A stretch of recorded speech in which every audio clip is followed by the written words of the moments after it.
நம்ம போராடுற பிரச்சனைகள் எத்தனை பிரச்சனைங்க, எத்தனை கசப்பு, எத்தனை வைராக்கியம், எத்தனை கரைகள், எத்தனை குறைகள்.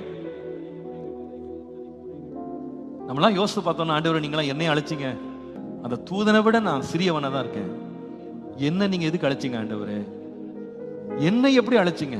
எனக்கு பலனும் இல்லை, சத்துவம் இல்லை, ஞானம் இல்லை, எனக்கு தகுதி கிடையாது, நான் பிரபுவும் கிடையாது, நான் எந்த புண்ணியமும் செய்யல, நான் பாவி.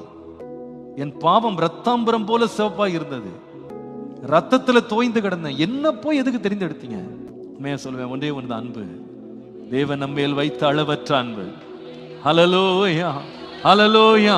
தமக்கென்று தெரிந்து கொள்ளும்படி, தமக்கென்று பிரித்து விடும்படி, நம்மை தகுதி உள்ளவர்களாய் மாற்றுறதுக்கு ஆண்டவர் கொடுத்த விலை என்னவென்றால் தன்னுடைய குமாரனை நமக்காக கொடுத்துட்டார்.